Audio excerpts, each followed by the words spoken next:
test. Mic test. 1, 2, 3. Check, check, check.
dah deal dengan 26 speaker kan. More than 26 speaker lah, because kita dah ada I think 28 speaker.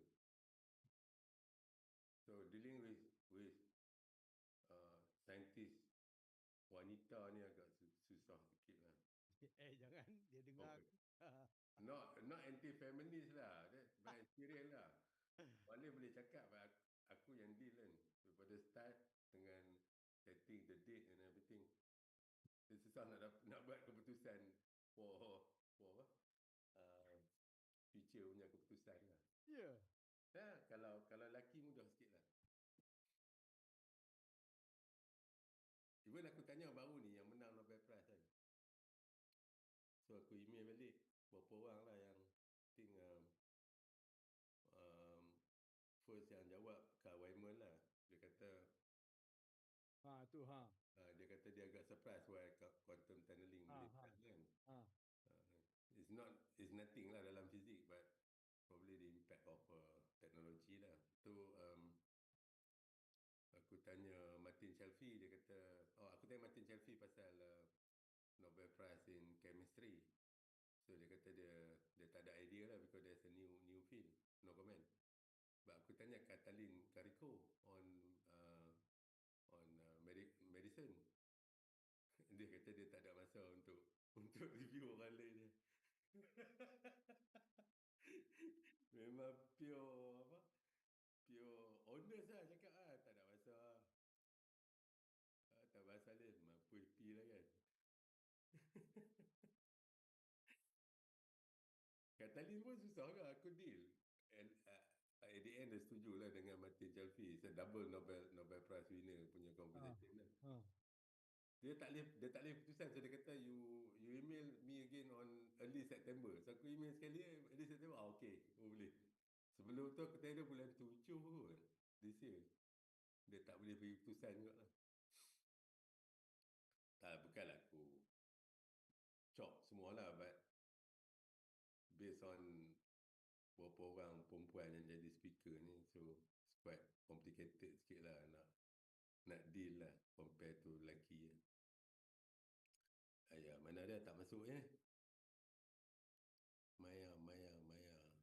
Maya lah, dia tu Maya. Takkan aku nak pop dah sekali kot. Tapi tak payah dah, dia memang matematik apa ni dia akan ni. Pasal dia payah sikit nak email dengan dia tak reply lama. Last time dia punya rumah bapak dia terbakar dekat California. Itu dia ke? Rumah bapak dia terbakar. Dan dia jaga mak dia stroke maksudnya, bedridden. Dan dia dah kahwin belum? tak pasti ya. Kan kalau tanya kena maki lah Dia jaga mak dia lah. Dia jaga mak dia. Mak dia pass away. I think this year kot. Mak dia pass away. And then ada orang Korea dalam ni ya? Ada? Tu. Maybe lah. Aku ada email sampai sana. I email all over the Asia Pacific audience. Because the time different right. Paling awal aku ingat from India pun agak awal lah kalau from India.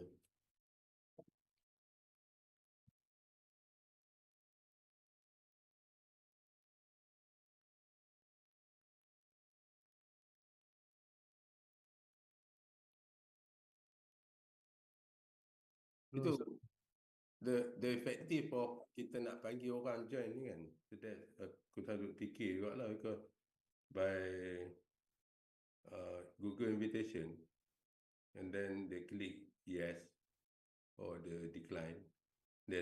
By Google lah. By Google lah. Yalah, hang tak ada ni kan.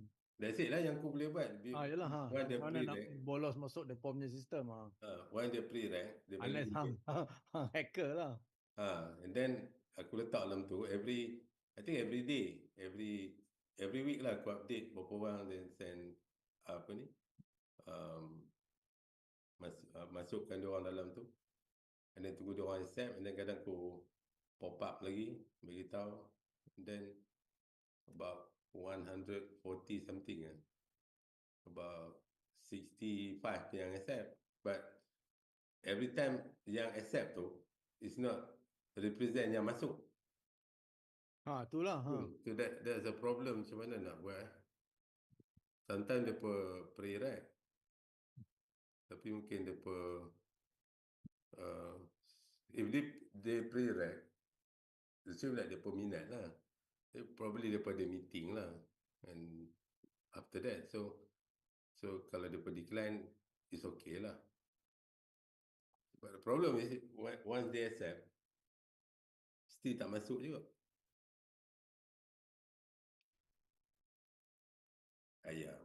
Mana kita punya Faculty of Intelligent Computing? Bukan depa AI. Aku dah bubuh dalam ni. Mungkin ada kelas kot, tak tahu lah pula. Sebab dia punya ni, aku tengok AI kita masih standard lah, ikut fasa 180 offset wave dia.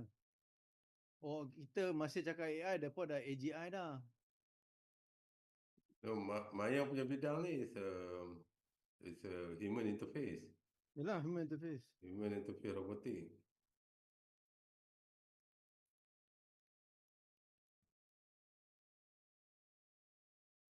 Mana ada? Itulah pasal dia klik dia memang klik accept. Aku dah hantar kat dia dah.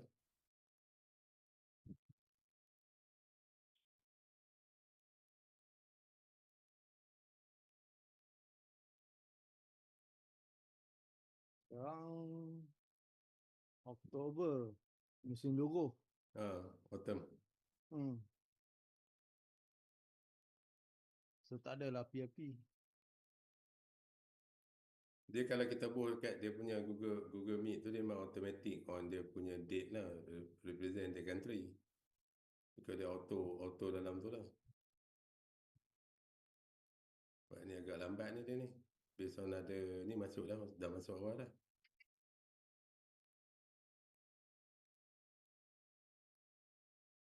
Aku pun tak ada nombor dia.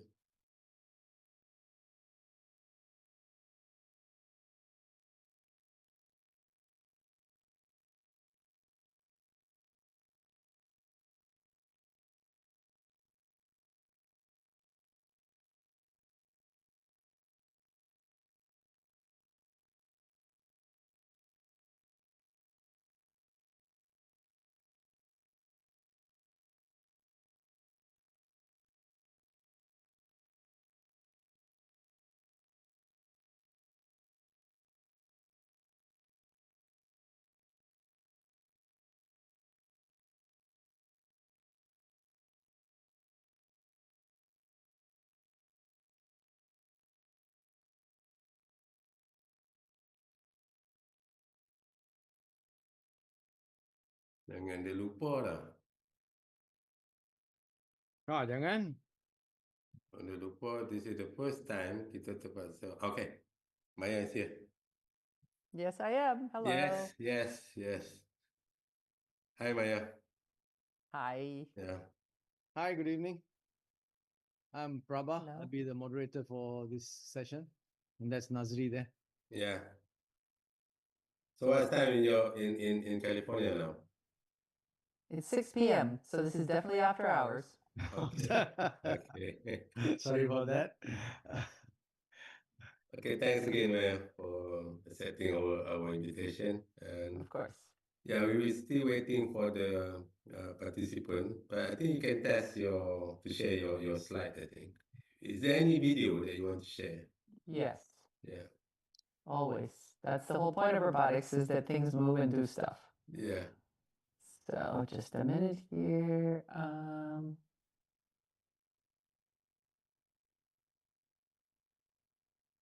right, just a sec.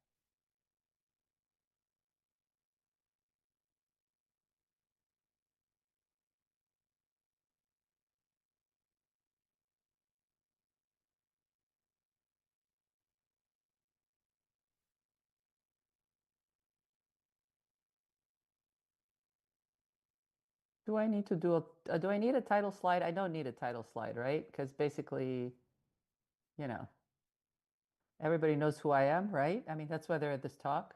Yep. Yeah. So we So how about we introduce you? you will introduce me indeed. I'll introduce you, yes. Wonderful. Okay, let me. Okay. Share. Multiple participants can share. Okay, fine. So now.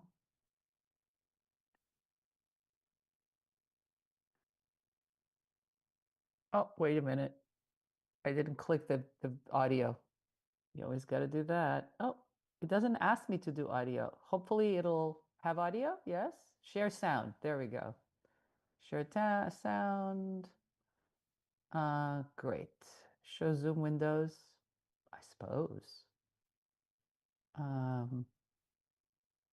There we go. Yeah. So I just need to put it into presentation mode. All right. So Maya, this is your first time. This is the first invitation from Malaysia, or you have been? I think so. Yes. Yes. Yeah. First time. Okay. Have you been to this part of the world? Well, maybe very broadly, but not really.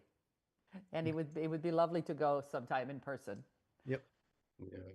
It's sunshine all the time. Is that right? What's the temperature right now? I mean, not what temperature, but also what's the time right now? Time is 9 p.m. 9 a.m. Sorry. All right. Well, that's a reasonable time. Yeah. All right. We can start whenever you think is right. So I introduce first, or want to play the video first? No video. No, this is just this the one- videos this- are part of my talk. Oh, okay, all right. Okay, then I'll start off then. Okay. Yeah, you can start now. Okay. Yep. Salam sejahtera, selamat pagi, and a very good morning to all gathered here virtually. We are here for International STEM and Innovation Colloquia Series 26.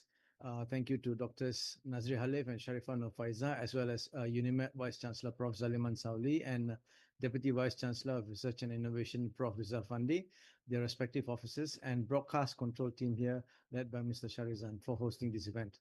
I'm Prabha, your moderator for this ISICS Series 26. Before we begin, as is normal, I would like to introduce our esteemed speaker for this Series 26, Dr. Maya MATARIC.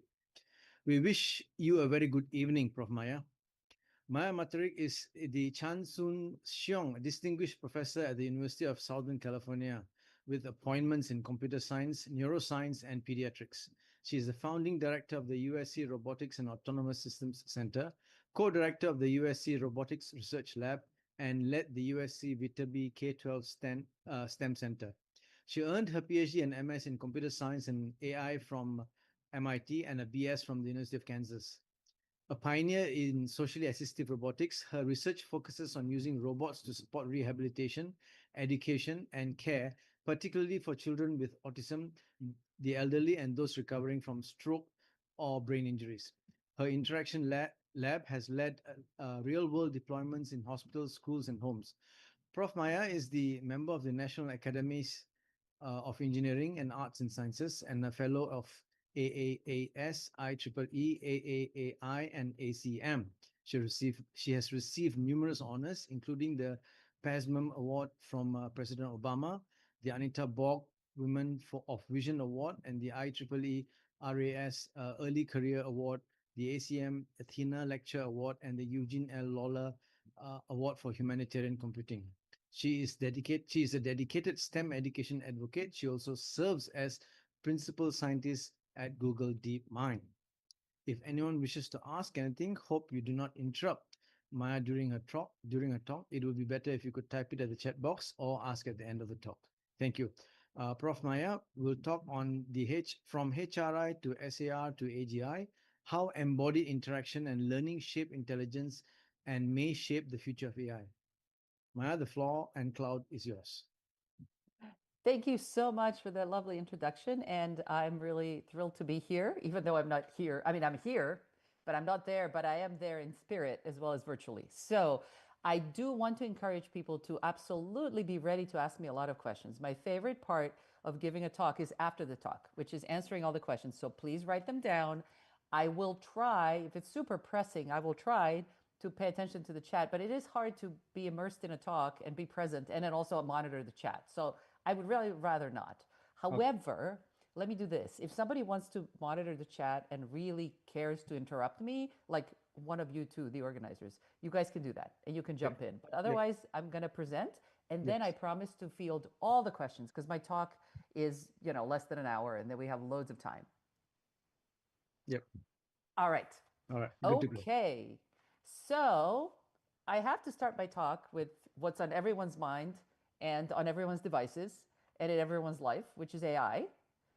You know, when I did my PhD many years ago, I actually chose to have my dissertation be in computer science and AI. And that was very rare because AI was not on the map. It was actually, as it turns out, the second AI winter. I guess there have been multiple winters. I don't know if there were 3, but certainly we're not in the winter now.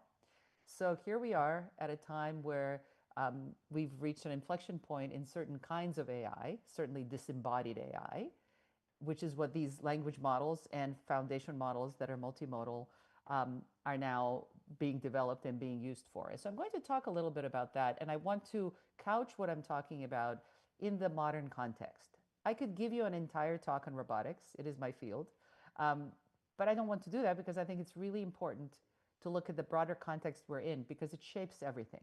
We will talk about where robotics is today, and how it is profoundly influenced by the recent advancements in AI, and also whether I personally think that's a good or a bad thing. But, you know, everything I present is work of my amazing students and my opinions. You know, it's not law. So I look forward to your questions at the end, and now let's get started.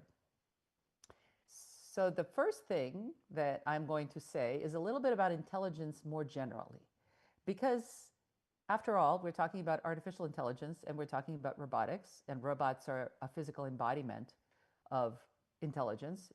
So what is intelligence? So back when I was in grad school, Marvin Minsky, one of the fathers of AI, said, do not rush to define what you do not understand. And I would say that now, many years later, we still don't have a good definition of what intelligence is. We think we have it. We think we'll soon have AGI, but we still don't even know what the I is in all of this. So let's take a historical context. Human intelligence evolved in the context of the human body and the animal body overall, and also the environment. So all intelligence is fundamentally embodied and situated. So there's really no such thing as an intelligence in a box. So the brain is what it is, and it's capable of what it is capable of because it is in the body that it's in, and the body is in the environment that it's in. And so I'm going to give you various examples of that. But that's really important because that is where we also see some of the limitations of current AI, because it's completely disembodied. It doesn't have space around it. It doesn't have context. It has a lot of trouble with things that are actually embodied yet fundamental.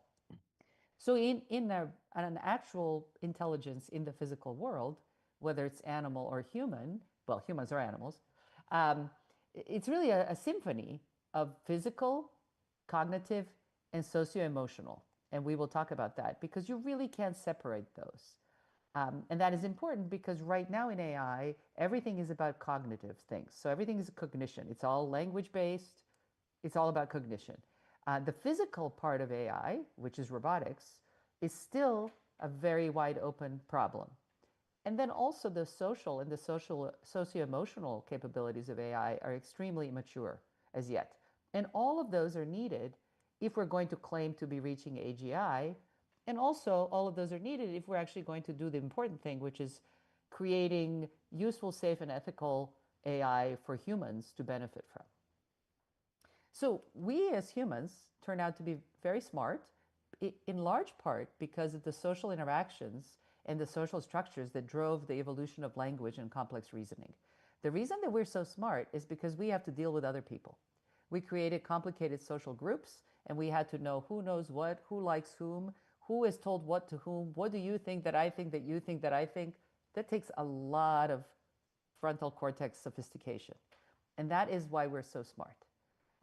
And if you look at animals, the animals that don't move are not nearly as smart. Well, they're not animals, really. They're plants. And then animals that are social are smarter than those that are not. They have, I should say, more complex reasoning. Animals are actually incredibly smart for their context, for their environment. But when it comes to more abstract reasoning, it is the animals, including people, who have had to deal with complex social structures. So not having social AI is something that we're going to have to fix. All right, so let's talk about what is this embodied social intelligence, not just smart thinking, but also behaving in the world and behaving around other people. Well, first of all, we have social perception and understanding, right? So you have to understand what the other person is doing. You have to have something called the theory of mind. Theory of mind is understanding what's inside the minds of others.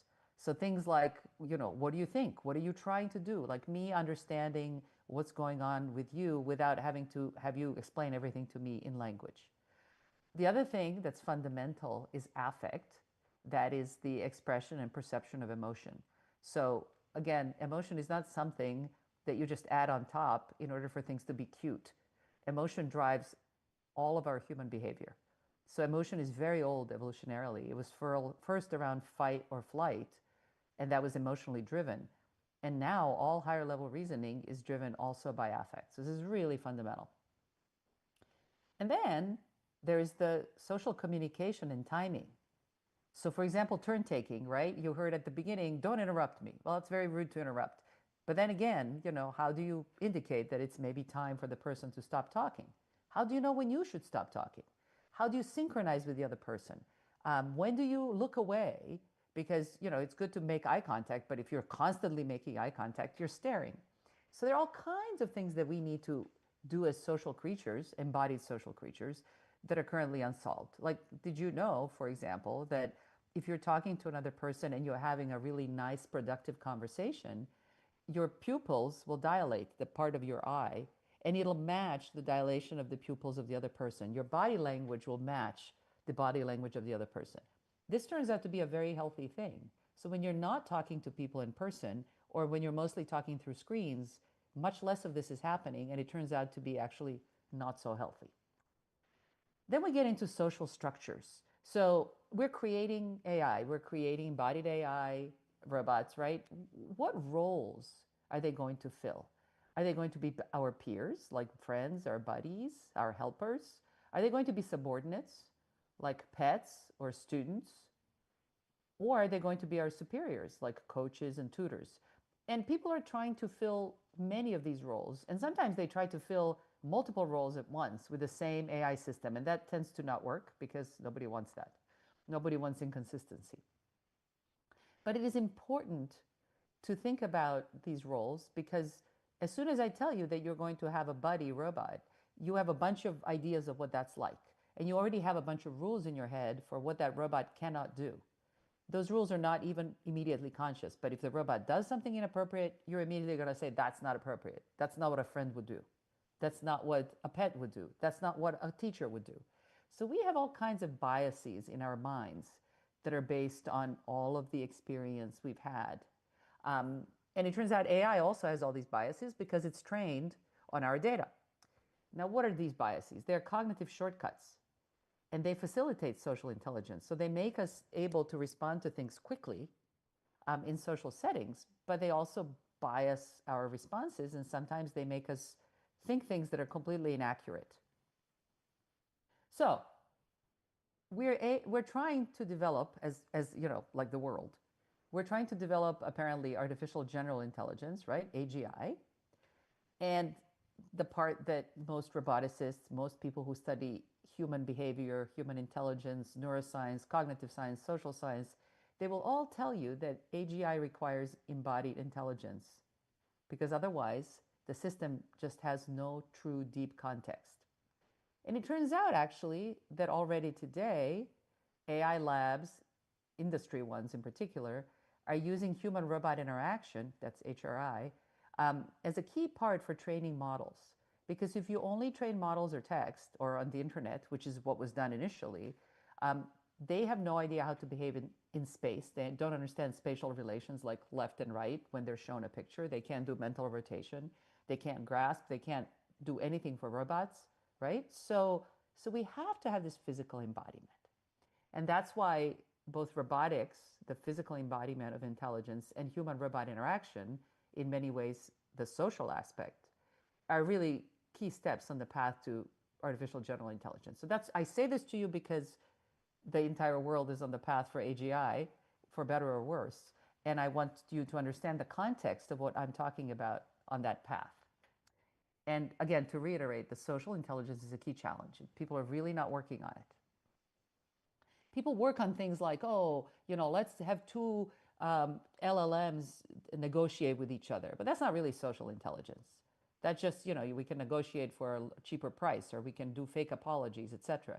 But really complex social reasoning that takes into account eye gaze and body language, that is not being studied enough yet. And I just want to say again, in case you're saying, but who cares? We can have machine intelligence, we can have AGI without it being anything like humans. Who cares about humans? Humans are just one example. Well, the answer is, why are we developing an AI? If we're developing AI just so that we can say we developed it, then maybe that's true, but that's just wrong. The whole point of AI is that it should be in service of humanity, for the future of humanity and society. And therefore, it must be compatible ethically and functionally and in terms of its capabilities with humanity, which is why we need cognitive, physical, and socio-emotional aspects to AGI. Now, how do we create machines that people will accept? So that turns out to be that there's no good answer. So there's no, like, you can immediately, I get asked all the time, like, what should a robot look like? Or what should the robot do? Or how should AI talk to me? There's no single good answer. There's no design, no function, no use that will be accepted by everyone. We're going to have a lot of refusal and abuse and objectification of robots in particular. It's harder to abuse language models. Like, you can say rude things to them, but it's not very satisfying because they're not embodied.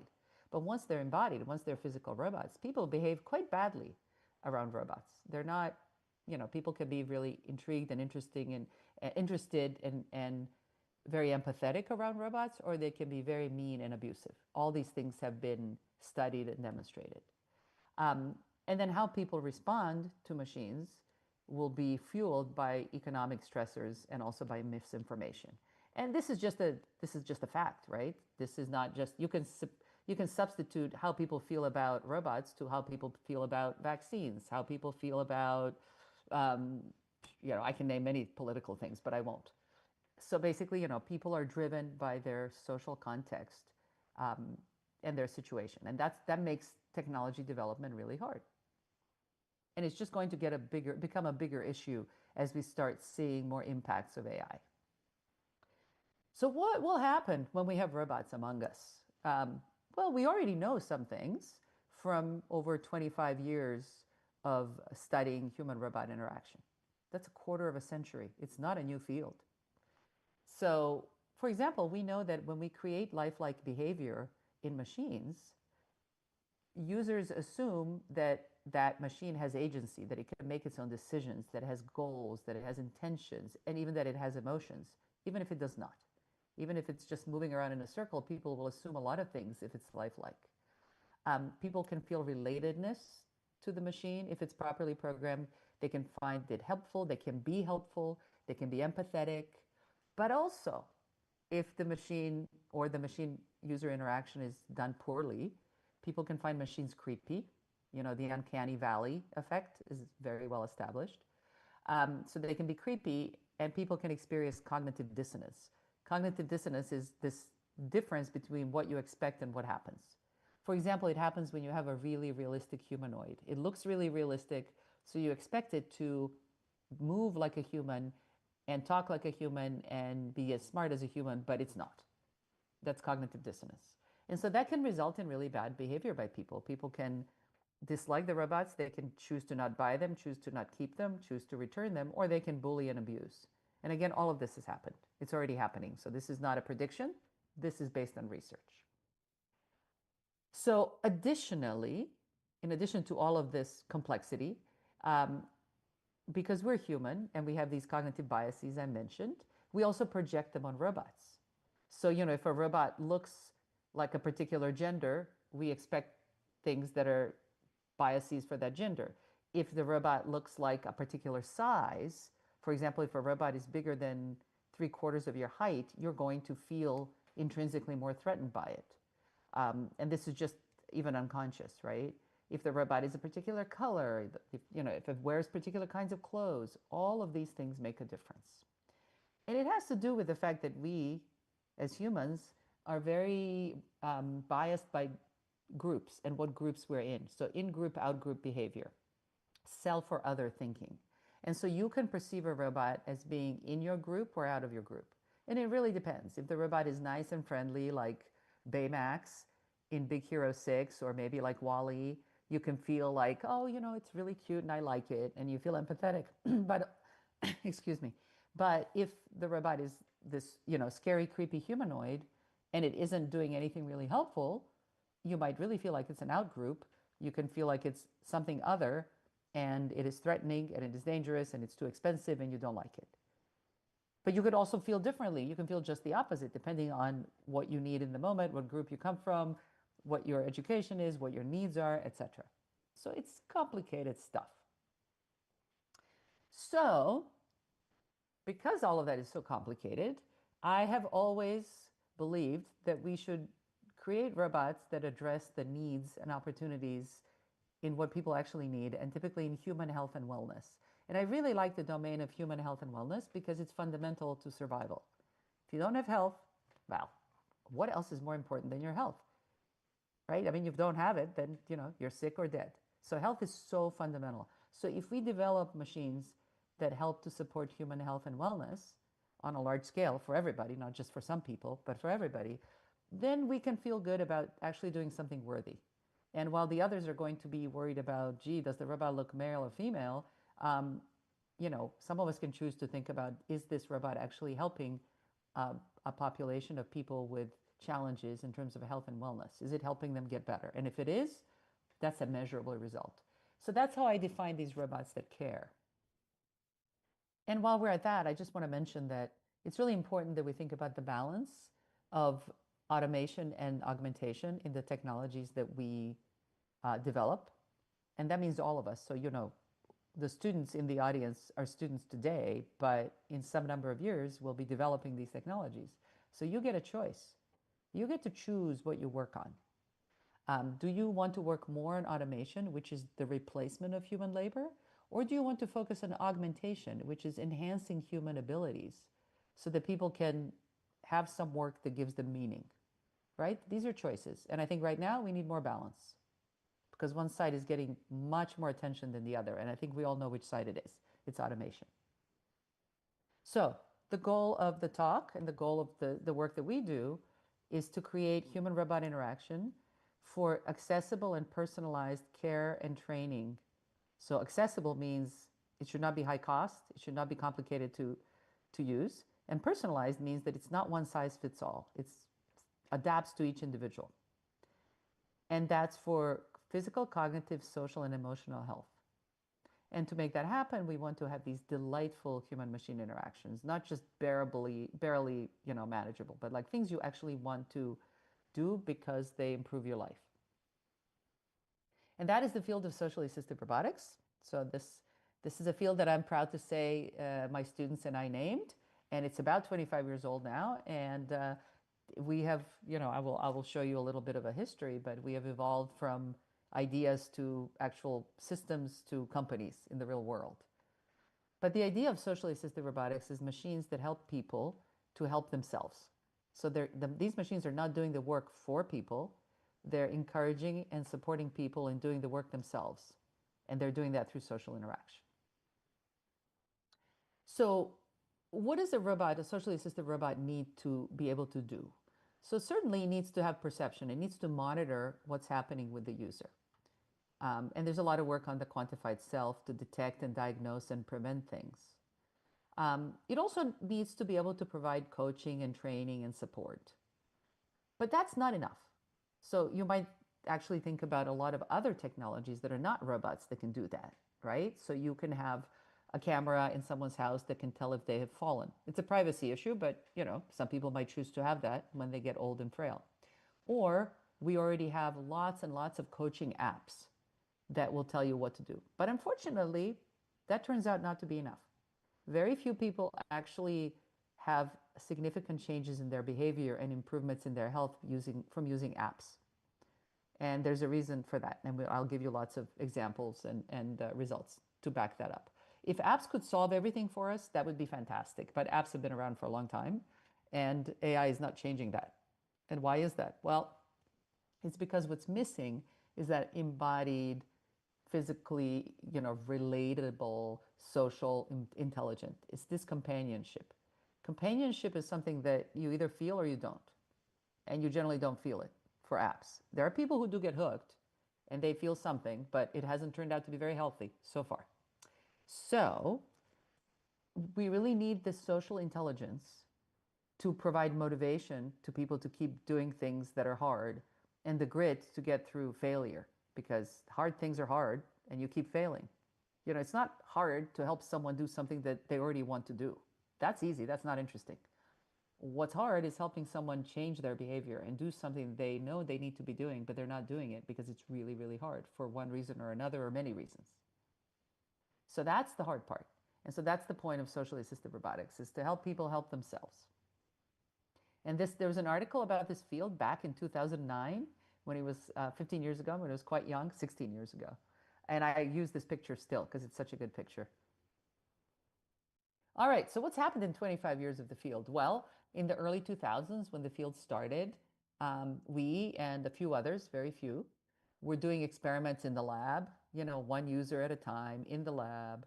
I'm showing you pictures and videos of, obviously, my lab's work. So, for example, we worked with cardiac patients in the hospital, and that was really hard. And we worked with stroke patients in a rehabilitation center. And that's very different from what a lot of people were doing at the time. Back then, people were just doing things in their lab with college students. And that's, it's very hard to generalize from a college student to a stroke patient or a cardiac patient. Let me see if we can hear the audio here. Oh, I've muted the audio here. Don't worry about it. I'll show you some stuff with audio later. So we did sort of single short-term deployments, single user stuff. And then about 10 years later, the field evolves. And now people are starting to deploy in more complex settings, schools, retirement homes, and for multiple sessions. So we did some work with first graders, 2 weeks in school. We did work with teenagers at risk for type 2 diabetes. This isn't one, this is the grad student who did the work. And here we are now, since 2019, we're in the stage of the field, and you notice I list 2019, that's before the AI explosion, because a lot was accomplished before generative AI. But I'll tell you how generative AI definitely helps to move us even further. So, we already, as a field, have been doing long-term deployments. We did a study before 2019 for 6 months in a nursing home with Alzheimer's patients. So a great deal has been possible. But most people don't know, and you can say, well, why is that? Because there are not a lot of products yet. And why are there not a lot of products? There's a simple answer. There's really no investment. And right now we're also in a field, in a time in the field where there's a huge amount of investment in robotics, but it's all going into humanoids and manipulation. And so that's a pity, because there's a lot more that can be done. Let's talk about what. Well, first of all, let's talk about why does it have to be a robot, right? Because I already told you that apps don't do the job, but you might say, well, why can't I use something on the screen? Software is so much cheaper than hardware. We would like to say it's safer, but it's really not, considering the outcomes of what software has done to society, but it's certainly cheaper. So I was always asked, all my career, I was asked, why does it have to be a robot? And so we did actually in 2019, well, in 2018, it was published in early 2019, we did a metadata analysis of hundreds of studies that were done comparing screen agents versus physically embodied agents, namely robots, in a lot of different domains. And this meta-analysis, large-scale metadata analysis, basically showed that interactions with the physically embodied robot in the physical world always significantly better support the task. So whether it's learning, whether it's training, whether it's rehabilitation, whether it's skill learning, whether it's social skill learning, significantly better done when they're physically embodied setup, plus people enjoy it more, plus people remember it better, plus people remember the interaction more strongly. So the data are there. They back this up. If anybody asks you, why does it have to be a robot, point them to this paper. But if it has to be a robot, then, what should it look like, right? Back to that question. Well, again, there's no good answer, but for a given task, what should it look like? So one of my PhD students, Nathan Dendler, and a bunch of other students did a study under Nathan's leadership on what do people expect from different robots. So we took a set of 165 different robot embodiments. We didn't actually physically have these robots. They were in a database.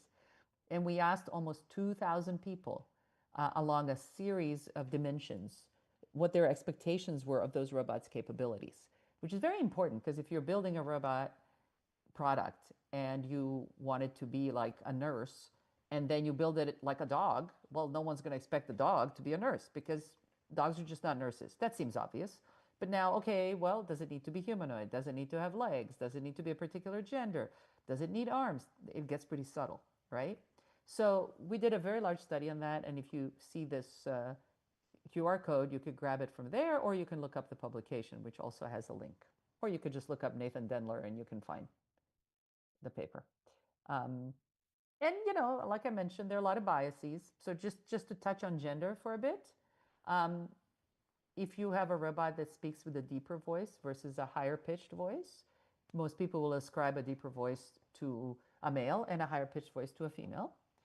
And so they will immediately assume all kinds of things about the robot they will assume gender based on voice. But if you make the voice androgynous, like you do a synthetic voice that's kind of middle ground or a childlike voice or something like that, then the clothing of the robot, it completely determines how people decide not only what gender it is, but they fall into stereotypes. So if I show you a robot in a white coat, and it talks with a female sounding voice, you think it's a nurse. It talks with a male sounding voice, you think it's a doctor. This is completely unrepresentative, but this is what, necessarily of what may be the case in society, but it is what people expect. So the point is, this is where we're thinking of robots like we're thinking of people and ascribing the same biases. Differently, like for service robots and so on. So again, this is only to say that when you're designing a robot for a specific use, there are a lot of important subtleties and issues, and people don't tend to think about this. People who are designing robots don't tend to read papers about all of these things, which have been developed for over 25 years. And then what happens? You see a lot of products fail. And, I feel sorry for these companies that develop things and then they're surprised that they fail. Why do they fail? Well, one, because they have not been useful for anything so far. And two, with the small exceptions, like, the fetch robot is very useful. But like for these commercial products that have been broadly on the consumer market, they failed because they didn't have a single function that people actually needed. And then they often didn't have an embodiment that people found related and effective for that function. So function comes first before form. What else matters? Well, it turns out voice matters, right? So if your robot is going to talk, and these days with AI, with generative AI, it's going to talk. Well, it turns out not just what it says, but what voice it uses is incredibly important. So we did a large study with almost 500 participants on Mechanical Turk, and we used 3 different embodiments. So no agent, just a speaker, and then one little conversational smart speaker, and then an embodied little robot. Just to see whether they actually, felt that the voice matched the robot's behavior and how much they trusted the robot and so on. And then we did it with almost 100 people in person as well to validate the MTurk results. And we found some really interesting things. We found that people uniformly prefer human voices to non-human voices. So even really good, what used to be called deep fakes, but now just, really the voice synthesis. I think this is going to go away because I think synthesized voices are going to become almost indistinguishable for all practical purposes in the next year or two. So now if you give people a voice that they don't necessarily like, if you give them the ability to slightly alter the voice, then they like it as much as a voice that they consider perfect. And that has something to do with people want to have autonomy. They want to personalize, right? So it's not so much that you can tell, and this is where companies always get it wrong. So companies always run a little bit of market research and they say, oh, 6 out of 10 people said this, so we're just going to do that because it's a majority. That's not representative at all. What ends up happening when we looked at the voices, people's preferences were all over the place. And what happens is you cannot please them. You cannot average this. But what you can do is give them the ability to tune a little bit, and then they're all happy. So it's this ability to understand the power of personalization. The personalizing is critical to acceptance and to technology enjoyment. But, you know, people are yet to catch on to that. All right. Now I want to kind of take you back, transport you back to physical embodiment. So why, again, remember I was talking about how you have to have physical embodiment. Why does it have to be a robot? Sometimes it absolutely has to be a robot. And we did one particular study with infants, with babies who were at risk for movement delays. And if you're at risk at a very young age, 3 months, 6 months, 1 year, anything that's lost in those early developmental stages may never be regained in life, because it's during those critical periods that certain functions and capabilities have to develop in people. And so we wanted to see if a child is having issues moving, how can we get them to move in a particular way? Now, these are babies. So you cannot tell a baby how to move, because babies don't understand at 3 and 6 months and at 9 months. They don't understand. And later when they understand, they don't listen. But nonetheless, they don't understand. And they won't imitate either. If you show them as a human, a big human, an adult, what to do, they don't imitate. They will imitate facial expressions, but they don't imitate body expressions because the size is wrong. Now, if you could have a baby coach another baby, that would be great. But again, how do you get a baby to do what you want it to do? You can't. So what if you had a robot that was the size of a baby? Could you, in some sense, puppeteer a baby by demonstration from a robot? So that is exactly what we did. We first used the vision model to predict where the baby would look, because if they're not paying attention, it's all lost.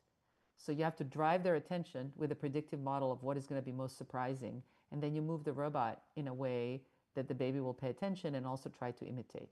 And what happens over a pretty short period of time, because, you know, humans are smart, is that actually babies learn. So I'm going to play a video for you. Within 2 minutes, the baby is going to learn, and it's going to kick ever higher in response to the robot. Oh.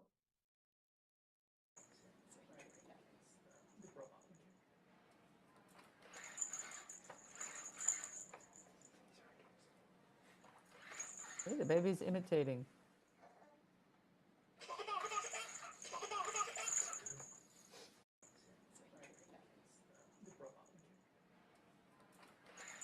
Oh, sorry, it's playing again, but it's all right. So basically the point is, and the babies have a lot of, like when babies are little, they have locked degrees of freedom. So it's very hard for the baby to kick with just one leg. So they often kick with both legs, but the point is they're kicking, which is what they should be doing. So it's really an interesting thing, because you cannot do this with humans. You cannot actually use an adult to do this. You definitely cannot do it with screens, because if you try to show baby screens, babies love to watch screens, but they don't learn from them. They're incapable of actually acquiring knowledge from a screen at that young age. So it has to be a robot. How remarkable. Now, we're also always interested, remember, in social intelligence and things that drive human behavior. And it turns out personality drives behavior a lot. So people get along better if they have similar personalities.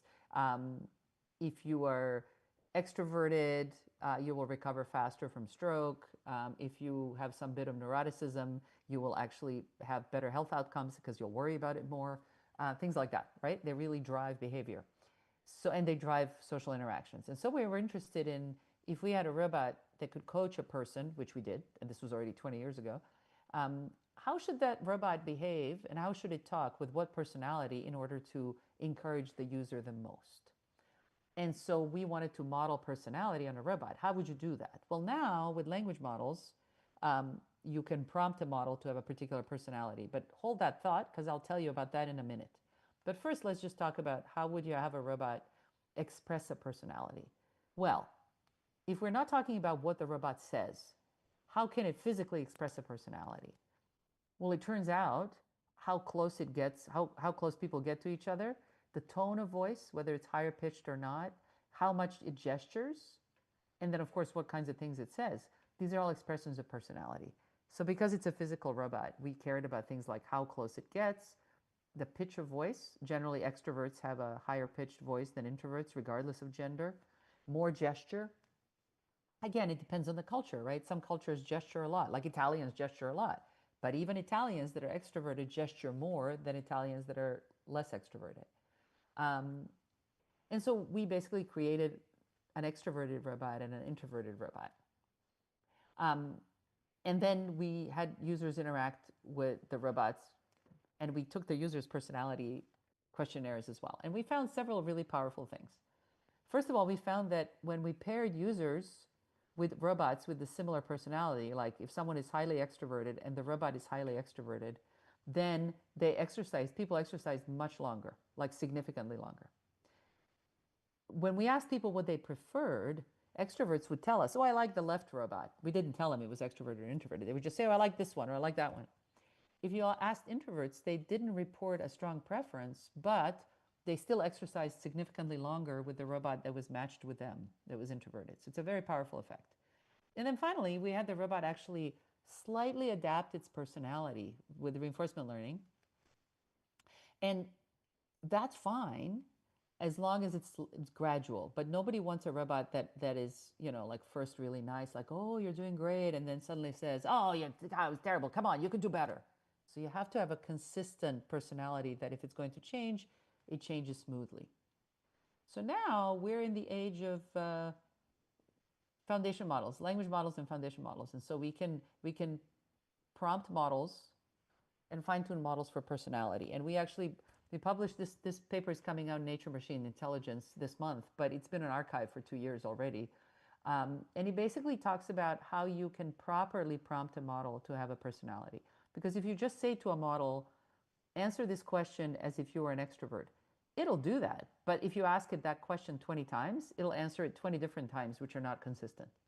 So if you really want to do it right, you have to have these persona profiles that are properly psychometrically done. And so our paper talks about that. A lot of people have used this approach, so I'm happy to see it.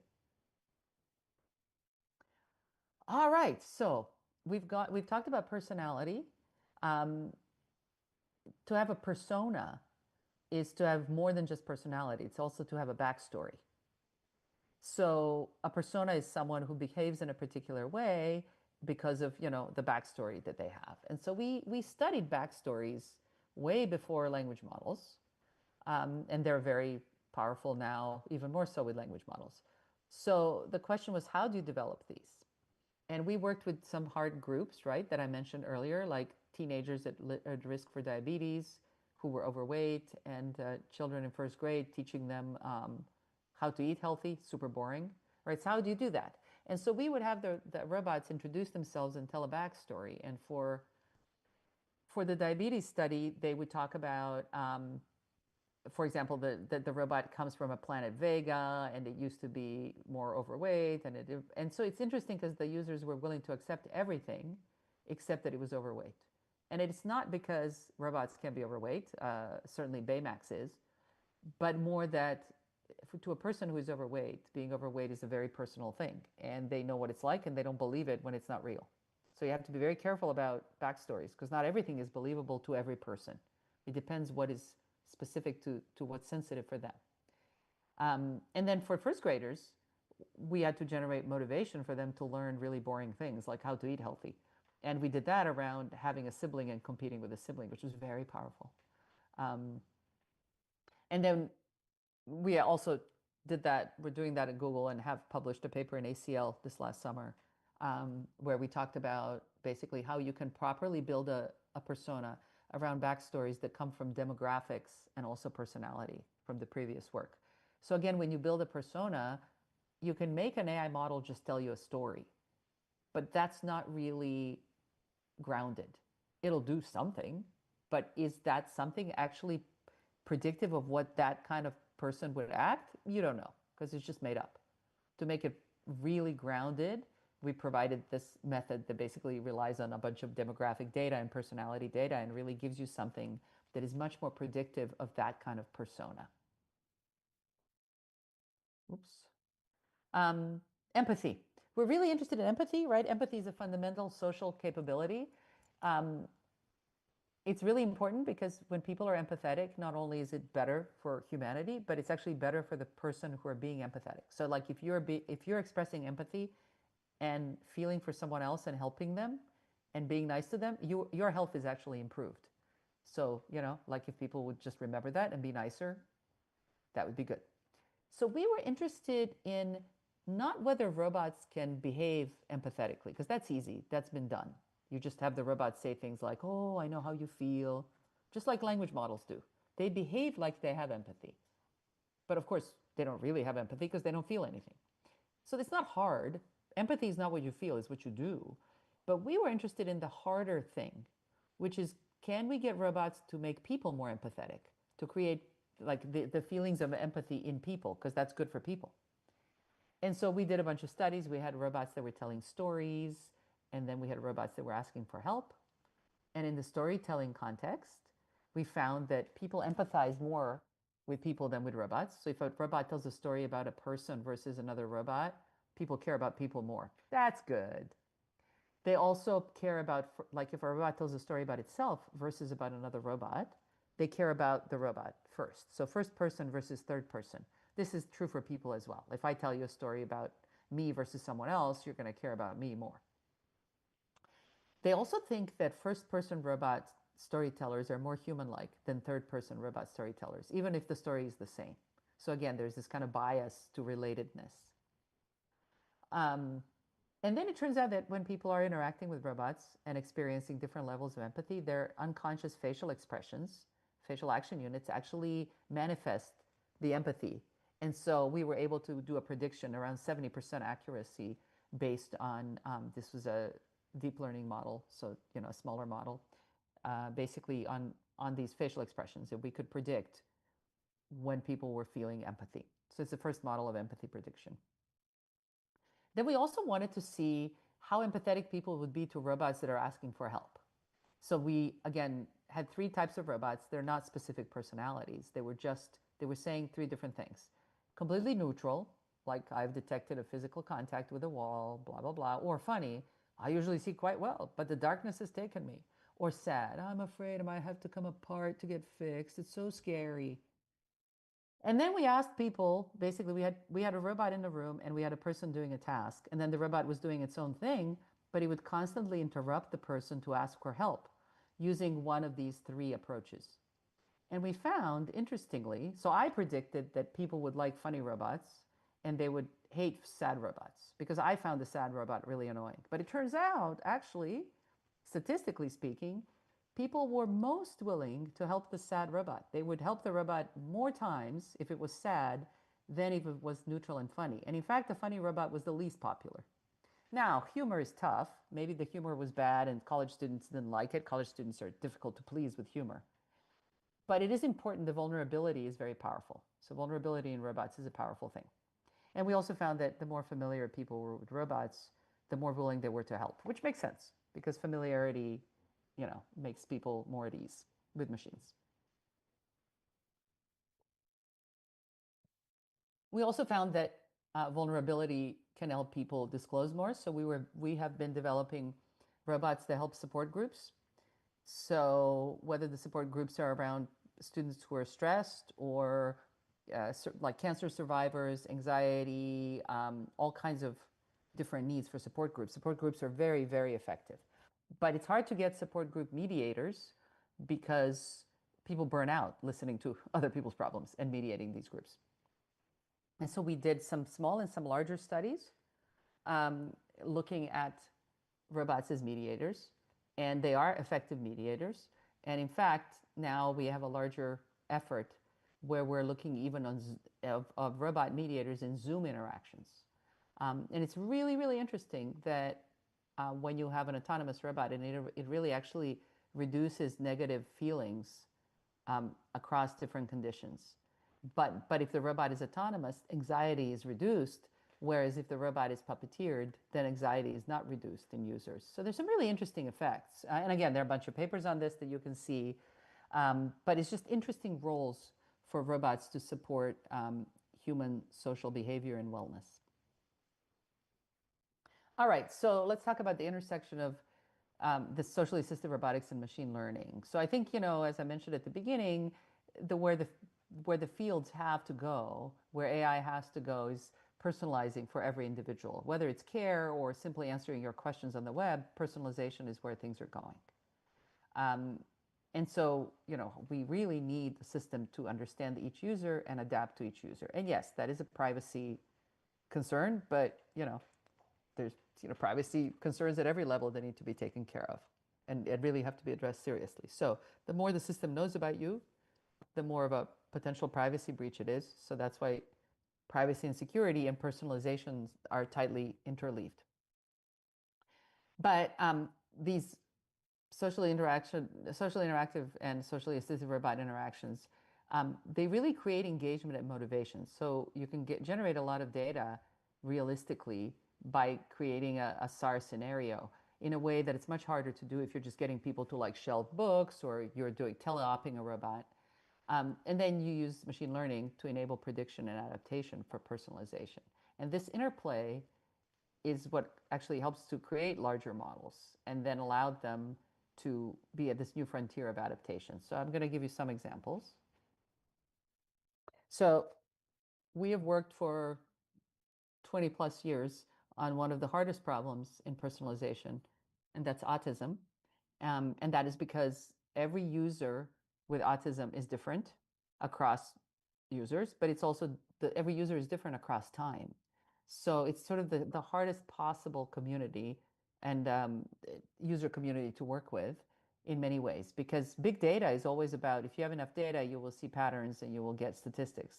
Well, with autism, you cannot have big data because these are all private data sets. But even if you can, what you find is the variance in the data across individual behavior and among subjects is extremely high. So it's sort of the hardest possible case for machine learning. But it's also a hugely compelling case because the rates of autism are very, very high. So we were always interested in working with autism over all these many years and have done quite a lot of work. And there's also quite a field of robots for autism over the same time period that have been developed. So there's a lot of promise there. So I want to play you a little bit of a video here. This is on the web, by the way, so it's not hard to find. It's basically, if you look for socially assisted robotics and Science Nation, you can get this whole video. It's like 15 minutes long and it's professionally done, but I will just play you a little bit just so that you can get the basic idea. Okay. Meet Adrian, age 6. This is some great work. And his robot friend, Kiwi. You are doing an amazing job. On this weekend morning, they've settled in to play some games, along with Big Brother Darren. Adrian is on the autism spectrum, and Kiwi is no toy. It's a socially assistive robot. You are doing really great. Keep up the good work. Socially assisted robotics is a new field that we actually... University of Southern California. All right, that's what a robot looks like on the inside. Psychologist Giselle Ragu. Okay, social behaviors. Early results are promising. The children's math skills are improving, and the data sets collected by the robot are huge. For better over a child's particular needs. The team says robots like these would never replace humans as primary caregivers. Our dream world would be for a child with autism spectrum disorder to have a therapist who could then program this answer. You will get it next time. It's all part of a larger vision, putting robots to work as helpers. Socially assisted robots can help individuals who are maybe isolated, lonely, depressed. They can fill in where people cannot be to help other people. That's the idea. All right, I think you get the idea. Anyway, it's a nice long video. But the point is, so we were interested in if we put these kinds of robots in people's homes for a month who had children on the autism spectrum, can the robot actually adapt the way it's helping the child learn math skills? So the child is not learning just math skills. It's also, as any child in school or any social learning setting, and it's fundamental that learning be social. Children are also learning social skills at the same time. Eye gaze, turn taking, context, supporting each other. That's why it's important that children actually go to school and not just sit at home and watch videos of educational material, because they're not learning enough that way. And so, and in fact, there are a lot of predictions where the more school children miss, the worse their outcomes in life across health and other things like income, etc. So go to school. It's the message. So then, you know, what is the robot doing? The robot is not replacing a teacher, but it is supporting all of the skill practice, which is needed for some children who have more difficulty with the social skills or the cognitive skills, or both. And so how do you create a robot that's going to be interesting for a month or more? And this was before language models. But even if you have language models, how does the robot know what level of challenge to present for the child? How does it know what feedback to give? Should it always be friendly and rewarding? Should it occasionally challenge the child? How often? Under what circumstances? Is it going to be consistent? Is it going to be scary? I mean, there's just so much to do here. And so we didn't do everything, but some of the things we did is, for example, the first thing you need to know is the child paying attention to the robot? Well, hello, let me tell you right now, that is an extremely hard question to answer for autism. So, you know, under some circumstances, you can say, if I'm looking at you in the eye, well, then I'm engaged. What if I look away? What if I'm the kind of person that doesn't make eye contact, but I look at you from the corner of my eye? So we basically did a bunch of machine learning to figure out, can we predict if the child is actually paying attention to the robot and really enjoying the interaction? And it turned out it took multiple modalities at once, because no single modality, like vision alone wouldn't do it, speech alone doesn't do it. So we had to bring vision and language and speech together in order to have some level of prediction. I mean, you can tell audio 62, 64, 86, all modalities up to 88. It's not 100, it's not 95, but this is where you get. So because there's so significantly different means and variation across children and sessions, it's very difficult to actually determine engagement. And engagement is kind of the fundamental measure you want when you're delivering content. So just to say that engagement is non-trivial. And this is true for other user populations like ADHD, but it's also true just in general for users. Like, if I've looked away, what does it mean? I could still be listening. I might be bringing in someone else to join me in this game, or I might be bored, or I might be frustrated. I mean, what does it mean, right? So these are really nice open challenges. We were interested in personalizing at multiple levels, right? So like I told you, you can personalize the challenge level of the material that the child is learning, like the game. That's what intelligent tutoring systems do. But that's not enough. We also wanted to personalize the level of feedback. So for example, if you take a very naive approach and you say, whenever the child does something right, we give them positive feedback. Whenever they do something wrong, we don't give them feedback. Well, what if the child is having a lot of trouble with a concept? If you never encourage them, if you never give them some positive feedback, they get demoralized, discouraged, and they may quit. So you should give them some positive feedback sometime. Similarly, if they're doing really well and you keep praising them, the praise doesn't mean that much anymore. It stops meaning anything. So this business of what feedback and how much and when is actually quite tricky, and it's very personal. So that's another thing that needs to be learned. So that's just two examples of the things that you have to personalize. There's a lot more. We also found that there are many things you can learn from, right? You can learn from other people. In autism, that doesn't help a whole lot.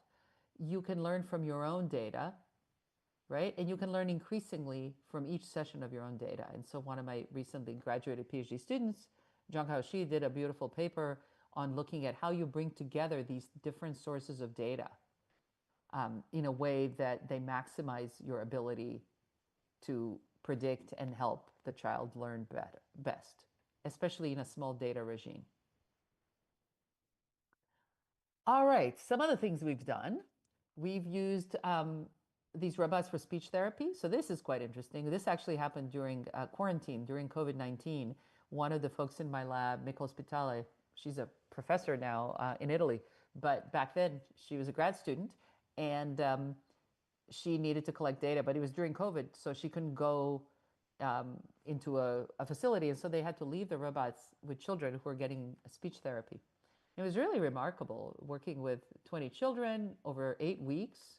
We found that the robots, that the children who used physical robots as opposed to a screen robot learned to speak significantly more and improved much more on the specific measures of their speech, which were clinical measures. This is all in the paper. But the other thing that we found that was super interesting was the therapists all praised the robot as being effective, but they still distrusted it. And that was because they were really worried it was going to take their job. So this goes back to one of my earlier slides. It's not enough that the robot does the job well. It doesn't mean people will accept it, or at least all people. We have some other work on automated speech recognition. So you can now see speech-to-speech models, right? So certainly OpenAI has come up with a speech-to-speech model. There are others as well where you talk into the model and it talks back. So it's, you know, taking speech to speech, not necessarily even going through translation into language, into written word. But it doesn't work well for children. And it does not work at all well for people whose speech is atypical because there's just not enough training data. So there's some really interesting questions about how you deal with this distribution shift when you are dealing with a user who speaks atypically. Maybe they have an accent, maybe they have a speech difference, whatever it is. And that's really who needs it most. So it's quite interesting, but it again talks about these smaller models for personalization that our lab has worked on. We did some stuff around physical rehab. I just want to touch on a couple of beautiful studies. This was a beautiful study where we worked with children with cerebral palsy, where we had a robot encourage them to do thumbs up, thumbs down gestures. And they did it by playing a number guessing game. So the robot had to look at basically whether they were gesturing up or down, and it would give them numbers to guess, and the child would say thumbs up if it was a bigger number, thumbs down. It was just a way to motivate them to do a particular gesture. But the robot was highly effective at doing that and playing this game with them. And then we did something similar with adults who were stroke patients, and they had to push a button for us to assess what their range of motion was after stroke so that we could focus exercises onto the part of the range of motion that was most affected. Let me try to play that.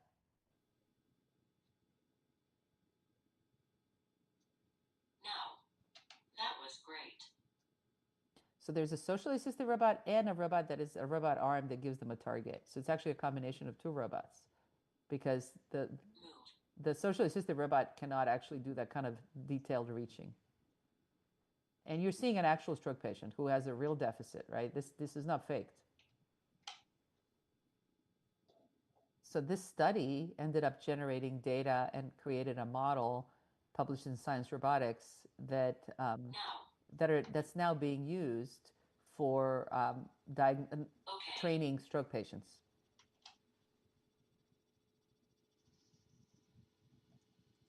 Anyway, I don't want to. It's work by Nathan Dundler, and you can find it. And then now, towards the end, I want to wrap up and talk about things that are related to social skills and social training and attentional stuff. So we worked with users with attention deficit disorder.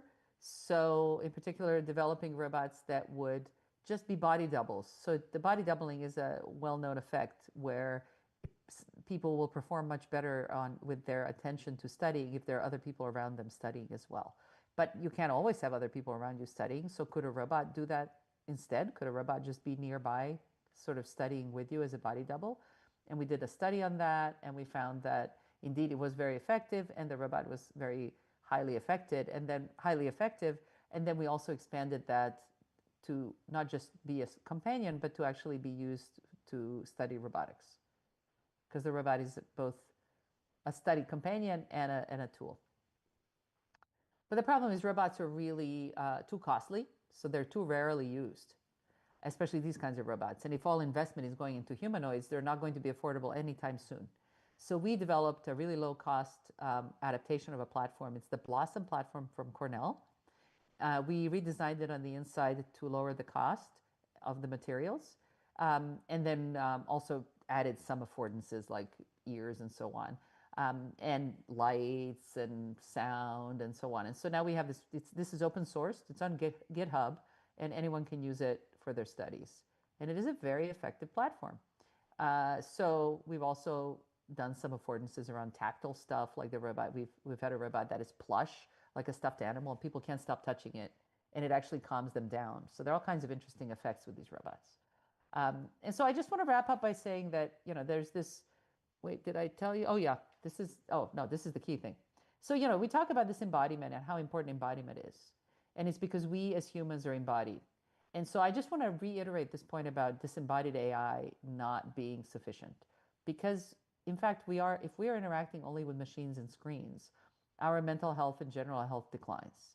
And so this is known, right? So like, if you don't see people face to face, if you don't hear the human voice, so this is well known. So now everyone thinks that chatbots for mental health are going to change the world. And people are trying, and it doesn't work.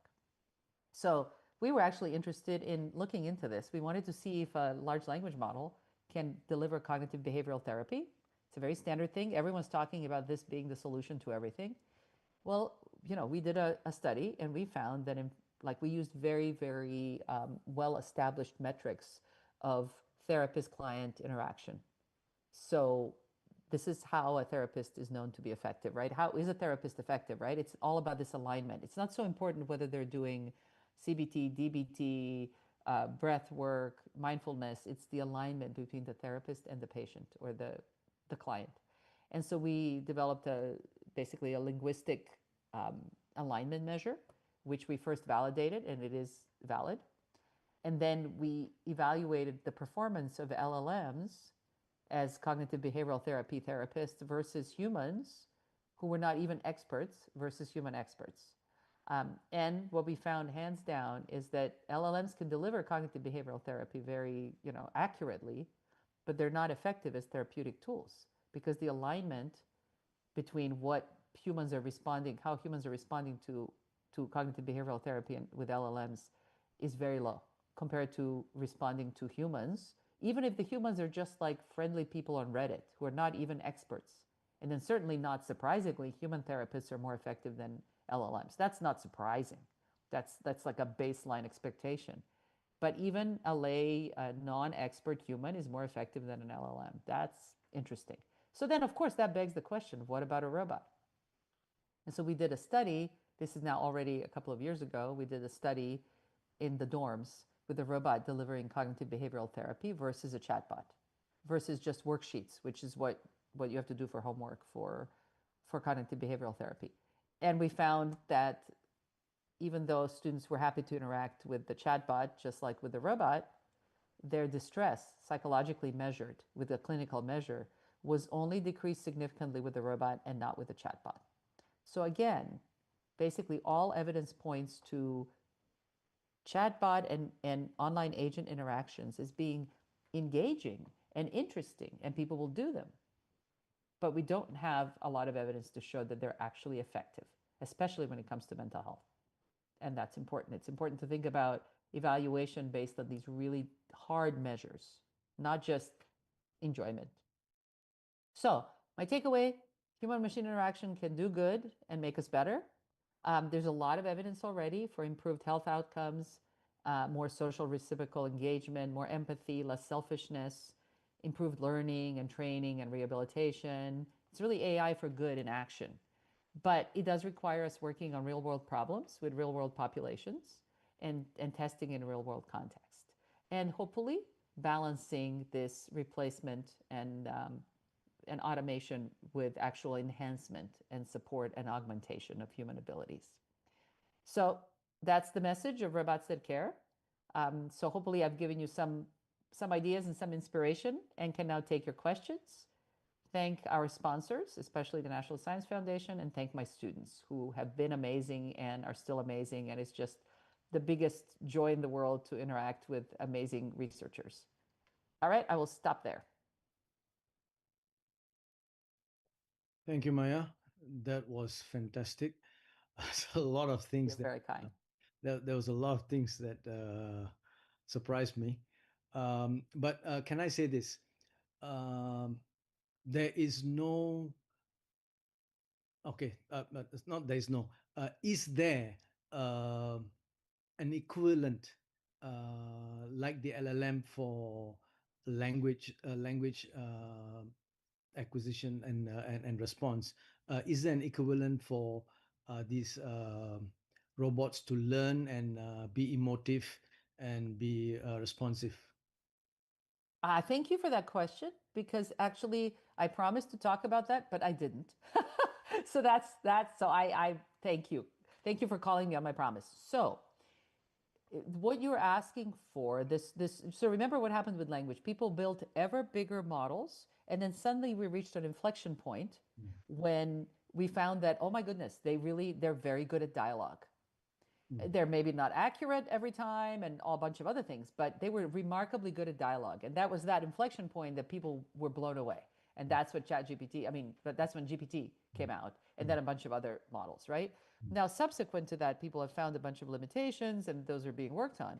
But there was this inflection point where suddenly there was this incredible functionality. And I just want to say that functionality is really important because it's pushing, like, in socially assistive robotics, for example, the robot talks, but before it couldn't really understand. Now it understands. Now it can talk to you and do a bunch of useful things. So that's important.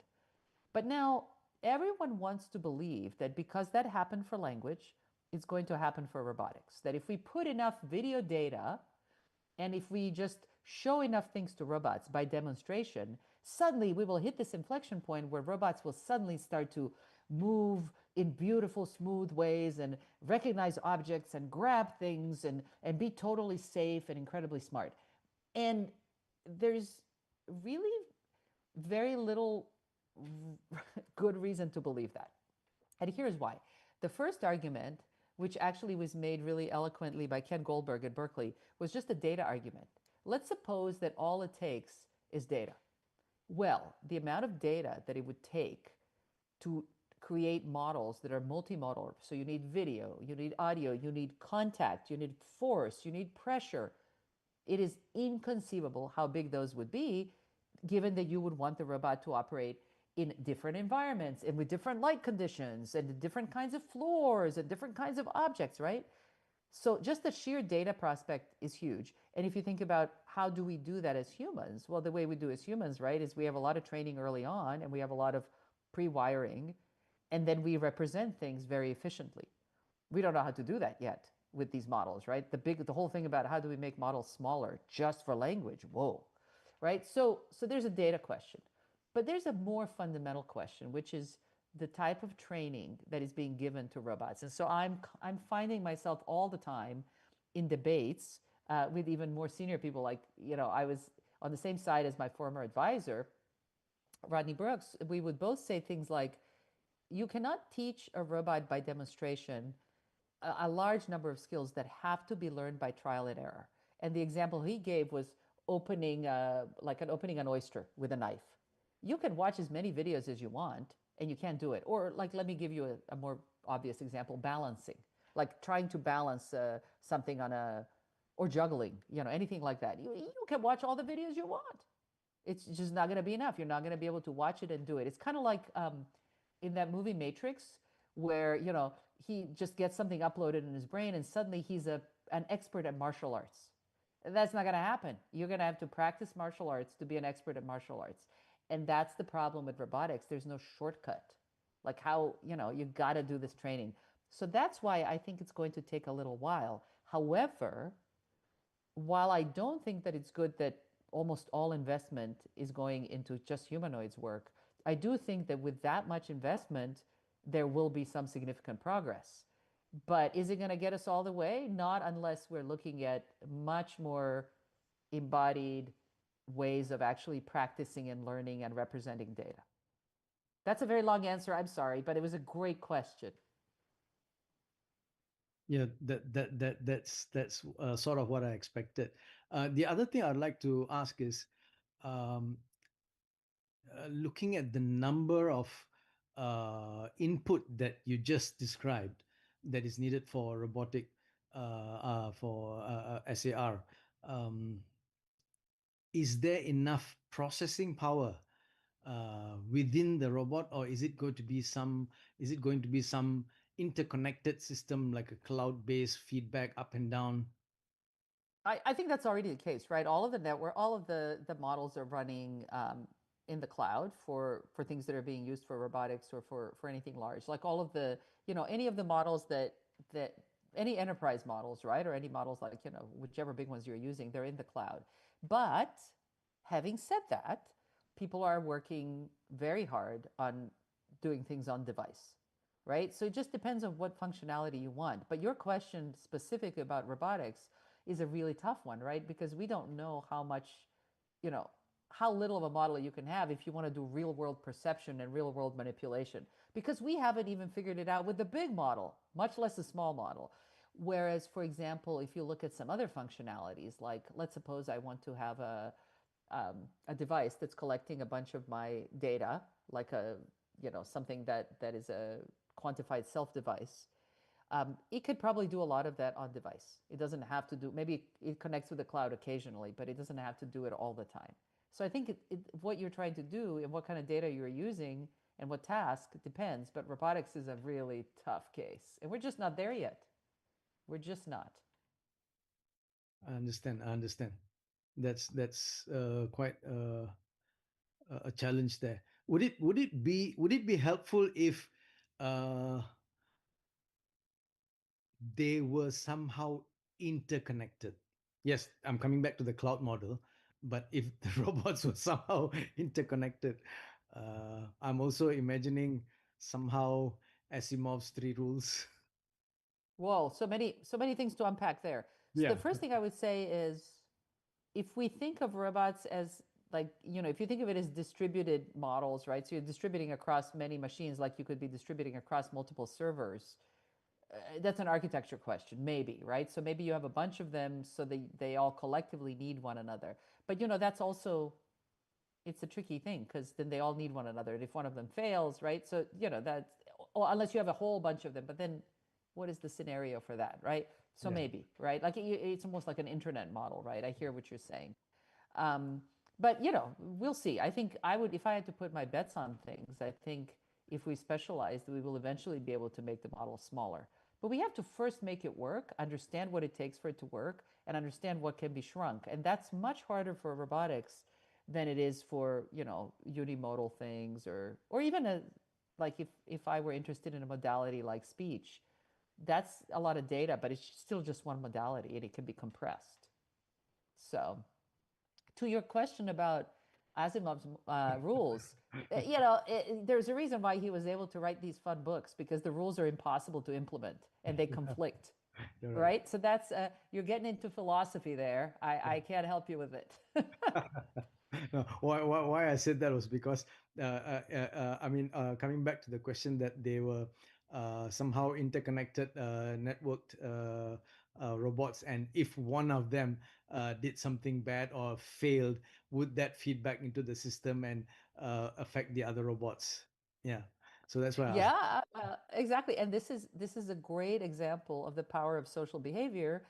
We don't even need robots to see that. We see humans behaving in a certain way and being influencers, let's say, and having a lot of effect, for better or worse. Yes. For better. Yeah. Yeah, right. The other thing I noticed is, in all of your studies, your robots are almost human-like, but not quite. Is it deliberate? Absolutely. Okay. So first of all, there's been a lot of evidence over the last 20 plus years that the more realistic you make the robot, the more likely it is to go into the uncanny valley and be creepy. Okay. Because it's very hard to sustain realism, and always something goes wrong. And so, people do not like, hyper realistic robots very quickly. Just like, movies that used to be done with graphics that were realistic but not perfect. And even now, you could do AI rendering, and many times people can tell that it's AI rendered, like it's not quite right, and that's creepy. But also, there's a cost associated with it. So the more realism you want, the more motors, the more effectors, the more skin, the more this, the more that, right? And I said at the beginning, I want these things to be accessible, and for them to be accessible, which also means affordable, they need to be simple. So it's on the flip side of that argument. When you look at the question from what's the minimum amount of behavior or degrees of freedom or et cetera that you need to evoke the response in the human, and to do a task, it turns out to be extremely low. So there are a lot of studies where people will pour their hearts out to a little, like, square little box with wheels.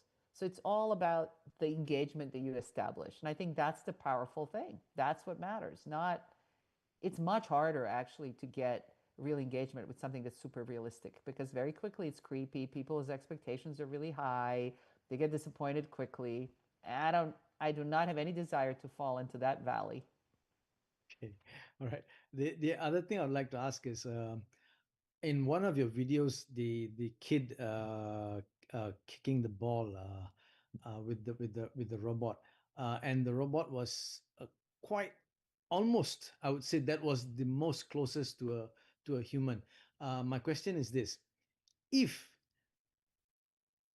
not just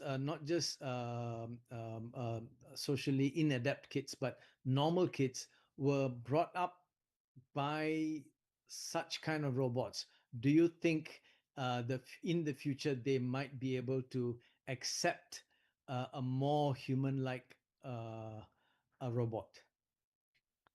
Well, so first of all, these were kids. They were so young that the only thing we would know is whether they had normal movement behavior, right? And so all that the robot was doing was encouraging them to kick. Like, you can't know at 3 months or 6 months if a child has autism. So that's not even, they're just at risk because maybe they have a sibling or something like that. So we don't know. But to your point about, like you said, brought up. So I don't want to think about robots bringing up people. That sounds like a horrible dystopia, right? People need to be bringing up people. Yeah. But if there's a helpful robot as well, I absolutely agree with you. That's what I meant. Just like, we talk about kids being digital natives, right? Because they're being exposed to digital devices from the start. Right. But we also talk about kids having extremely high rates of anxiety now. So, not all technology nativity is good. I agree on that. So I would worry about that. But I do think that familiarity increases acceptance, and our studies show that. But, is that a good thing? Like, I would like the robot to actually be helping people. I like, when I'm recommending movies to people about robots, I just have 2 robot movies that actually 3. So there is WALL-E, obviously. There's Big Hero 6. Yes. And then, because I think WALL-E in particular is really prescient about human nature. There's that phase in which humans are fat and stupid and drinking giant Cokes and staring at screens and not interacting with each other. And then things break. And then they have to rediscover how to be human. But then they do. And then they become healthier, they become more social. And it's like, wow, that is a good movie, So anyway, but the other movie that I think is great that I want to recommend to people, it's called Robot and Frank. And it came out, I don't even know, more than 10 years ago. No, maybe even more than that, maybe 10 years ago. And it's a great movie. It's not very publicized, but it's about an older guy played by Frank Langella who gets a home robot to help him. And, they hatch this plot, and it's just hilarious because the robot manipulates him emotionally, but it's all very cute. And then there's a scene in which 2 robots come together. There's always this like, oh my God, robots will take over the world. But these 2 robots come together, and one of them says, I am functioning properly. How are you? And the other one says, I am also functioning properly. And then they all go their own merry way. And I thought, that's brilliant. What are they going to talk about? Yeah. Like, it's not like they're going to say, oh, look at my human. Look at him. He's really decrepit. Yeah. So I just thought that was really funny because it took a certain understanding that when we think about robots, we project our human desires and worries on them, but they're not like us. They're not at all like us. Anyway, maybe they are if they're running language models. Who knows? I see some nice questions in the chat, but please ask all the questions first. Yeah. Okay. I think I'll go on to the chat. Are you going to ask? Okay. Yep. Hi, Maya. Amazing talk. Was there something in your personal journey that inspired your interest in this research area? Oh, that's a really good question. The story that I always tell is that, I used to do multi-robot systems. That was my dissertation. I first did robot navigation and then humanoids and then multi-robot systems and some more humanoids. I did humanoids, yes, in the early days. But it was when I started having children that I wanted to be able to tell to my kids, if they ask me, because your kids will ask you, what do you do and why do you do it? And the why is really important. So if you cannot answer a child with something that sounds good to a child that they can understand, then you don't have a good answer. That I firmly believe that. And so I thought about this and I thought, well, why do I work on teams of robots? Well, I get a lot of papers published, I get grant money. It's really interesting, intellectual. It's like, those are not good answers. And so I really wanted to be able to say that, mom makes robots to help people. And so I thought, well, that's kind of hard. How do I actually tell that and don't lie? And that is what motivated me to do it. And then, then I looked at what robots could actually do, right? And I realized, well, they can't really do rehabilitation. They can't really touch people safely. And so that's how we formed this field, by finding what do people need intersected with what can robots do. And that's why I'm frustrated, because I think there could be a lot more products on the market already in this space, helping a lot more people. Yes, these systems will get better, but they're ready already because we designed the field around things that were closer to ready. So yeah, that's what drove me. But I'm apparently everyone's mom, so Okay, related to that, besides you and your present and former students, are you alone in this field? Oh, not at all. If you Google socially assisted robotics, you will see tons and tons of papers. In fact, one of my colleagues did about 5 years ago, he did this plot of the number of papers in the field, and it's huge. It's gone up almost exponentially. So, I would say some examples are Brian Scazzolati at Yale. He started at the same time as I did. We're kind of, I guess, co-founders, if you will. So we've done a bunch of things around socially assisted robots. There's a field of social robotics that people sometimes confuse with socially assistive. There's a difference. The assistive is important. Assistive is, the robot is not just entertaining and cute and maybe you like it and it's a good research platform. It's actually helping someone with a challenge in the real world. And so that's why, you'll find researchers that brand their stuff as socially assistive robotics. And if you Google that, you'll see a bunch of papers on wherever. Google Scholar, Archive. We exist. It's a field. You can do it. You should do it. On a slightly offbeat note, how much of defense robotics results spill over to your field? Zero. Wow. Zero. Compared to what the early days of space research did to other fields. Yes, and I think that's unfortunate. I think that has to do with focus. So, for example, again, like if I say, we are benefiting from the major advancement in generative AI, that's not defense work currently. We certainly benefit from that, right? So I don't want to say that, but when it comes to, what is being developed for defense, I was hopeful that maybe folks who are interested in defense could be interested in humans in the process of that, who would be very stressed and there would be mental health issues and maybe we can help them, right? But I think also the whole defense front may be changing because maybe wars would not be waged by humans anymore, and maybe that's a good thing, maybe that's not a good thing. I don't know. I very deliberately stayed out of all of that in my career because, remember, mom makes robots that help people. So that's what I do. And I mean, if there were benefits that we could use, or if someone can point me to something that I should be using and that I'm not, I welcome that. I like your answer, because I could not answer my daughter when she asked me what do you do, and I said I do thin films in optics. Oh, no. You have to find your answer.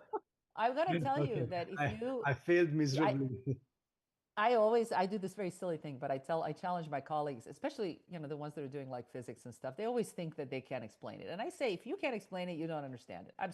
And then they don't like me saying that. But I think you gotta be able to communicate what you do. Yes. So, because otherwise, how are these young people gonna get excited about doing what we do? That's always my question. How am I going to excite her to what I do? Yes. Exactly. Well, there are applications, right? So one thing that's made it much easier for me to recruit amazing students is around the fact that there's real world impact, right? So you can say, oh, look, this helped a stroke patient, and people can relate to that. Like, this helped a child with autism. It's the real world impact that if we can tie it to the real world impact, that's very helpful. Yeah, real world impact. Yeah. There's another question there. Has working with socially assistive robots changed your understanding of what it means to care? Yeah, so that's a good question. I saw that I actually saw that and I was waiting for it to be asked. That's a really good question. So I think there are some philosophers and some thinkers who will argue that we should not develop any machines that do this, because any machines that we develop this way will replace human care. So Sherry Turkle at MIT is very well known for this position.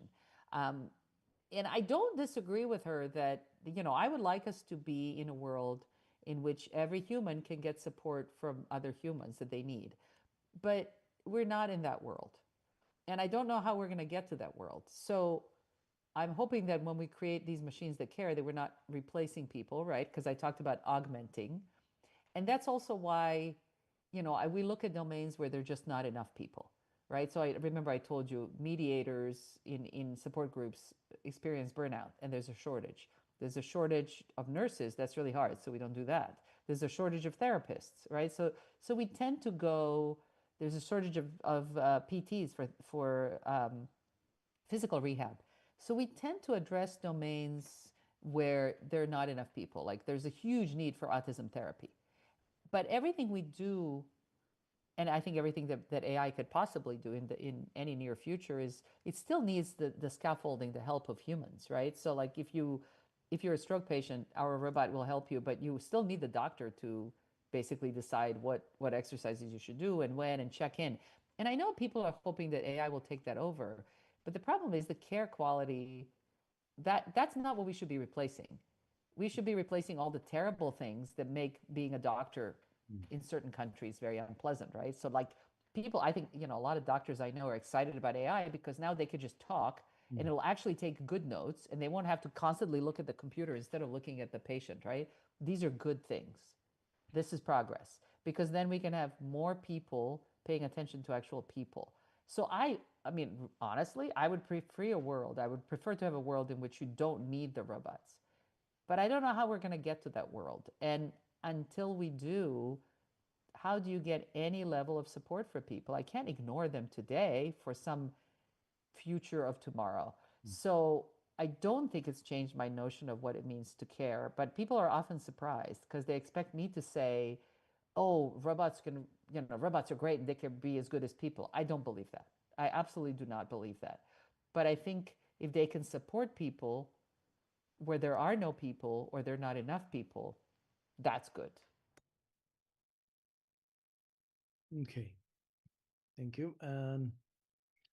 The other question on chat is, does human-robot interaction challenge our definition of intelligence? Could emotional intelligence, even in a machine, be a form of wisdom rather than computation? Okay. I think you answered a bit of this earlier on the LLMs. I think that's a really good question. So it has two parts. The first one is, does it challenge our notion of intelligence? And yeah, I mean, I think if you look at people who are currently developing language models, or I should say AGI, they absolutely don't understand that the socio-emotional thing is fundamental. They just don't get it. They're like, oh, it's icing on the cake. They just don't get it. So eventually they're going to get it, because it's going to be really hard to just kind of fine-tune a model to be a real social agent.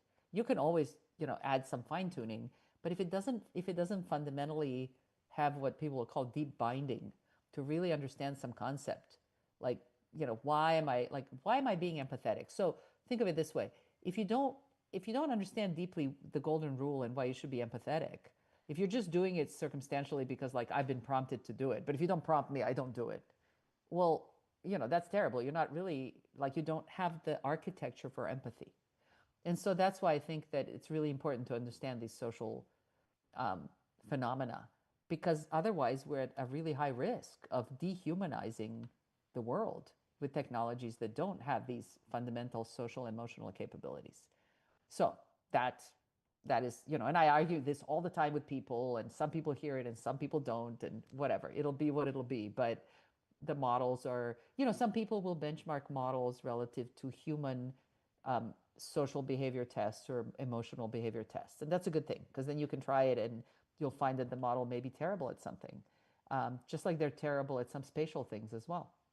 So I think I always say take it with a grain of salt when people talk about these models solving everything. It's like, no, they're so far from that. And it isn't just about hallucinations. It's not like we can improve accuracy, but that's still not going to get us all the way.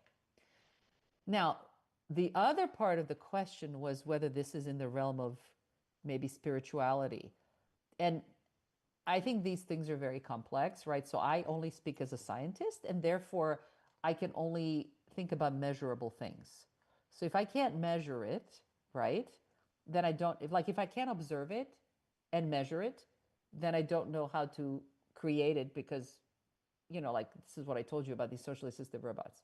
They're socially assistive because I can measure the assistive part. Like, is it helping the child with autism or not? And there's an outcome measure, and we can measure it. And without that, it's not assistive. You can say it is, but if I don't have a measure, I don't believe you. And then we can argue, is this a good measure? And so I don't know how to measure the things that are intangible, right? And that's what becomes difficult. So that's why I can't ascribe it to that. But I also respect hugely all of the results that show things like people with beliefs and spirituality have very different behavioral, like they might have better health outcomes, right? They might have better trust. They might have better relationships. So these are really powerful forces, but we may not understand all of them. So, as a scientist, the first thing I will say is, I'm sure there's a lot I don't know. And if you ever talk to someone who is not willing to say that there's a lot that they don't know, I don't think you should trust them too much. But that's just me. Okay, that's generally correct as a scientist. Yeah.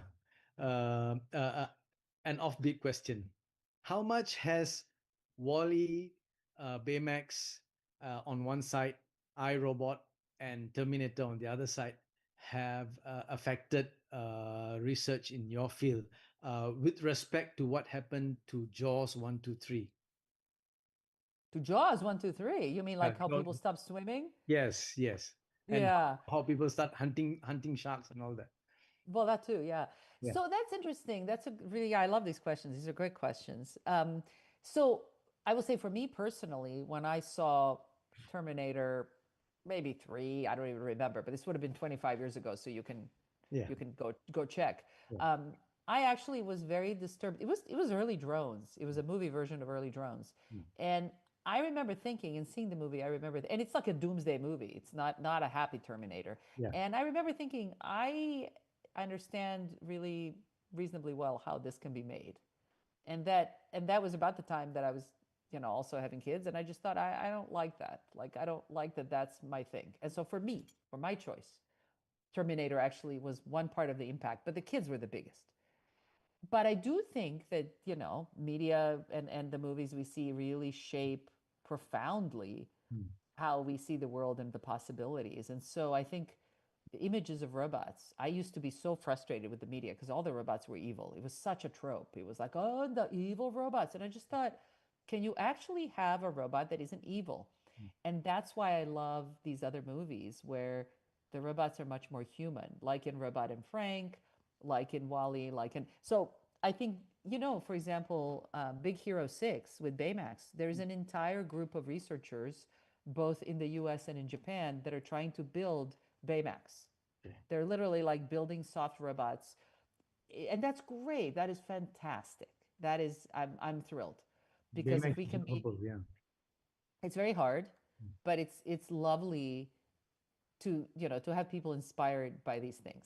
But unfortunately, people are also inspired by the other things, right? So there are people who are inspired by Terminator, and I'm not comfortable with that. That makes me very uncomfortable. Because I don't want Terminator in my life. No, thank you. Nobody does. Well, I know some people do, and they're working on it. So I'm not saying like this is the issue, right? If you create the capability, and then it can get used in various ways. Yeah. I mean, whereas like, when you have our little Blossom robot, there's only so much damage it can do. Yeah, you're right. Okay, before we call it off, 2 questions on the chat box. Dear Professor, I'm Rejoice Sarage, PhD at UNIMAP.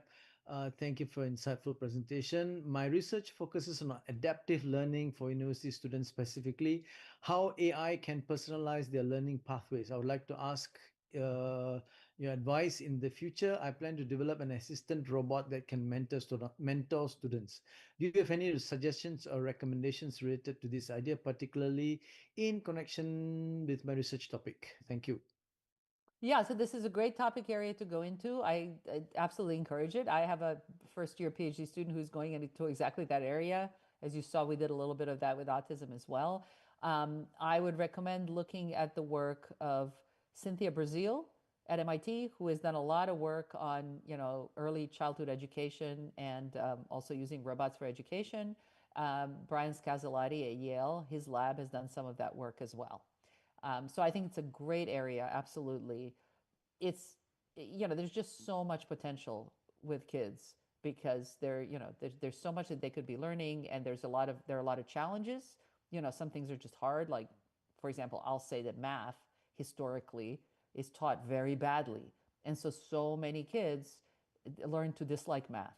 And if it could be taught well, it could be more approachable, more accessible, if you will, to more children. And I know this is possible. I'm not blaming teachers, although I'm maybe blaming standards because, it's just taught the way it's taught. I remember recently actually reading a book called Infinite Powers, which was about like the history of math and how, back in the Pythagorean days, they had geometry, but they couldn't figure out circles. Like, oh my God, what is either the length or the area? And he was like, once it was presented from that kind of historical lens, and you thought about these are the problems they couldn't figure out, and you were like, oh.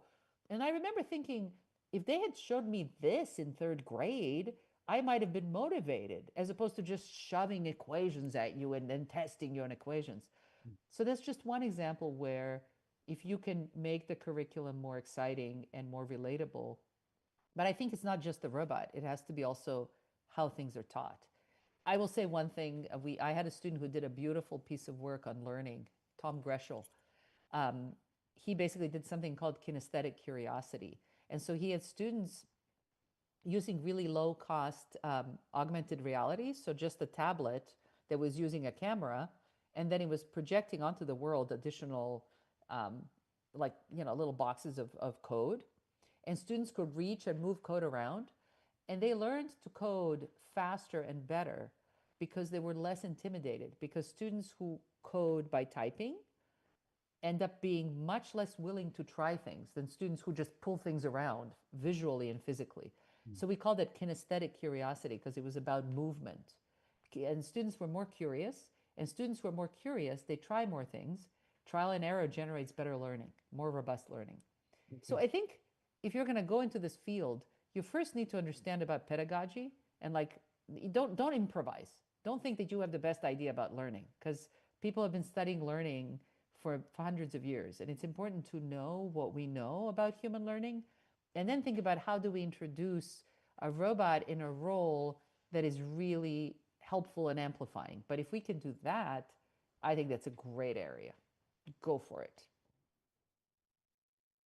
Okay. The other one is, hi, Prof. Thank you for the informative talk. In the context of social and assistive robotics, what do you see as the general key challenges that are still limiting progress in these fields? Besides, in your opinion, are there any existing systems that you believe perform really well across multiple dimensions, such as genuinely understanding user needs while performing assistive tasks in an optimal, adaptive way? Wow. No. So very easily no to the last, if we're talking products, but even if we're talking about research systems. So no, nothing like that has been done. There are systems that have been developed for more specific narrow uses, and those can be quite impressive, but they're specialized. And they have to be specialized because everything else is too hard. And so I'm not putting down, there are a bunch of companies that are trying to do things, and some of them are doing great stuff, but these are not general purpose things. That's a part of this quest for humanoids, right? There's this kind of dream out there that we're going to create humanoid form robots, and then we're going to shove these, foundation models into their heads, and they're going to be just like us. And, I don't need to repeat why that's not going to happen tomorrow. But no, the answer to your question is no. So what should we be working on? So I mentioned some of the things already, right? We're too obsessed with cognitive behavior. We need to worry about social, and we need to worry about emotional. And then when it comes to physical stuff, we need to actually, like, we need to train these things not just by demonstration and video and teleop. They actually have to interact with people and do things in the real world to collect data. I would say that the most powerful work that at least was done in my lab was always by students who got out of the lab. They went to a real nursing home, retirement home, a school, wherever. And then they found something interesting to work on. But sitting in the lab or in a company and deciding what you think is a good problem to work on is generally not a really good problem to work on, especially if it's meant to be a real world problem. You know, I don't mean like basic research, like, you know, theory, but, you know, going into the real world. And so, but also it's really hard, right? We're nowhere near creating general systems. People want to think that these models are general. They're not. They're really good at dialogue, but, you know, they're not great at visual perception. Like just right now, models are really terrible at recognizing emotion. They recognize emotion in writing much better than they recognize emotion in video. Just to give you a basic idea. And that's a basic human capability that's really important. So, you know, we've got a ways to go, but that's good. That gives work for all of you. Still not replaced by robots yet. Oh no, goodness no. Just Okay. make them useful for something that helps humanity, okay? I Yeah, just yeah. one little request. Yeah, you're right. Okay, I suppose that's for the day, and it's getting late for you too. Thank you very much for enlightening us on where SAR is headed. Before we bid you farewell, we'd like to have a group photo with you. So if everyone could please switch on your cameras, we'd like to take pictures. Cameras, please, guys. Oh wow, that's a lot of people. Yep. Alive. Socially. I understand though why people may want to, you know, turn off the camera. There was a maybe finding by friends from UCSB. They found that students who perform better in online classes when their camera was on than when it was off. Not surprising. You're forced to be engaged. You're forced to be on. Yeah, forced to be on. Yeah. Guys, cameras, come on. Some people are asleep. Yeah. Oh no, we're gonna write down the names. Right. Sending a missile to you. Okay, guys. Shah, are we ready? Shah? Okay. Okay, done. Okay, done. All right. Thank you. All right, my pleasure. Yep. Thanks, Maya. Very good night. We wish you a very good night, and thank you very, very much for that enlightening talk. I think Nazri would be in touch with you for other things. With that, we thank you. Good night, and have a good day. Absolutely my pleasure. Thank you so much for hosting me. Thank you. Thanks, Maya. A pleasure. Bye-bye. Bye. Oh, the other guys, please stay on for your QR code for attendance. Thanks, Maya.